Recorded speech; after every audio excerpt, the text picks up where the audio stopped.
Good morning छात्रों। आज मैं आप सभी को संधि प्रकरण के अंतर्गत संधि बताने जा रहा हूँ। जाने संधि क्या है, संधि किसे कहते हैं। तो दो अत्यंत निकटतम वर्णों के योग से, दो अत्यंत सान्निध्य वर्णों के योग से उनमें जो परिवर्तन होता है, उनमें जो बदलाव होता है, उसे संधि कहते हैं। तो संधि का अर्थ है जोड़ या मेल। इसलिए जब दो वर्णों में मेल कराया जाता है तब इसकी पहचान के लिए योजक के संकेतक चिन्ह का प्रयोग किया जाता है और इस चिन्ह से पूर्व ध्वनि अथवा पर ध्वनि अथवा दोनों ध्वनियों में से किसी में भी विकार हो सकता है। और प्रथम पद के अंतिम वर्ण में या दूसरे पद के प्रथम वर्ण में या दोनों वर्णों के मिलने पर एक नई ध्वनि उत्पन्न होती है। जैसे गण जोड़ ईश गणेश, देव जोड़ आलिया देवालिया, जगत जोड़ ईश जगदीश, निह जोड़ चय निश्चय। अब हम जानें कि संधि के तीन प्रकार हैं, स्वर संधि, व्यंजन संधि और विसर्ग संधि। स्वर संधि का एक अन्य नाम है अच संधि। व्यंजन संधि का भी अन्य नाम है हल संधि।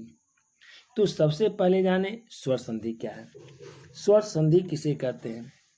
तो स्वर वर्ण के साथ स्वर वर्ण के योग से उनमें जो परिवर्तन होता है, उनमें जो बदलाव होता है, उसे स्वर संधि कहते हैं। जैसे हिम जोड़ आलय हिमालय, राज। अब देखें, हिम का अंतिम वर्ण अ, आलय का प्रथम वर्ण आ, दोनों वर्णों के योग पर विकार हुआ आ, तब यहाँ शब्द निर्मित हुआ हिमालय। राज जोड़ ईशा, राज का अंतिम वर्ण अ, ईशा का प्रथम वर्ण ई, दोनों के योग से विकार हुआ ए, तब यहाँ पर शब्द निर्मित हुआ राजेश। राज जोड़ ईशा राजेश। प्रति जोड़ एकम, प्रति का अंतिम वर्ण ई, एकम का प्रथम वर्ण ए, दोनों ध्वनि के मिलने पर यहाँ विकार हुआ ई में य हल, तब यहाँ पर शब्द बन गया प्रत्येकम। इसी तरह से सदा जोड़ एवं सदैव, ने जोड़ अनम नयनम। अब हम जानें कि स्वर संधि के भी 5 प्रकार हैं। स्वर संधि के भी 5 भेद हैं। दीर्घ संधि, गुण संधि, यट संधि, वृद्धि संधि, अयादि संधि।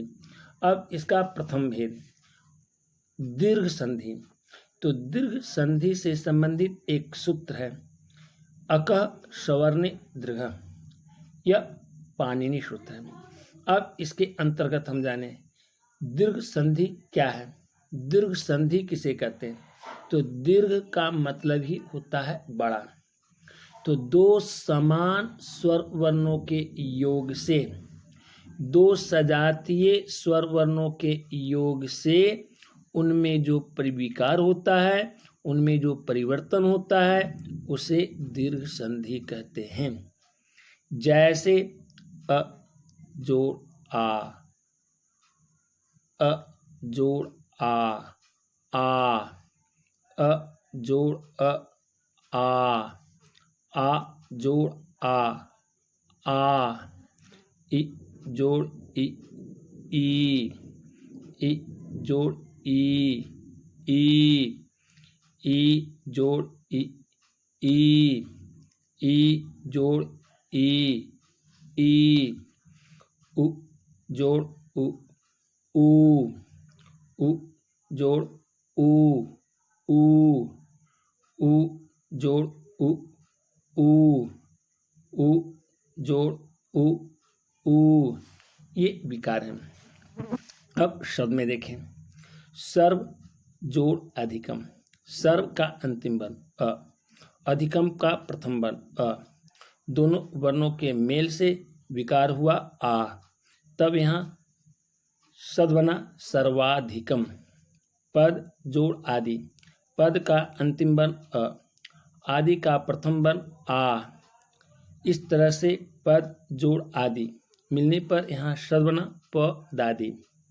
विद्या जोड़ आलिया, विद्या का अंतिम वर्ण आ, आलिया का प्रथम वर्ण आ, यहाँ पर विकार हुआ आ। इस तरह से शब्द निर्मित हुआ विद्या जोड़ आलिया विद्यालय। रवि जोड़ इंद्र, रवि का अंतिम वर्ण ई, इंद्र का प्रथम वर्ण ई, दोनों वर्णों के योग से विकार हुआ ई। तब यहाँ पर शब्द बना रवींद्र। परि जोड़ इच्छा, परि का अंतिम वर्ण ई, इच्छा का प्रथम वर्ण ई, तब यहाँ पर विकार हुआ ई। इस तरह से दोनों शब्दों के मिलने पर शब्द बना परीक्षा।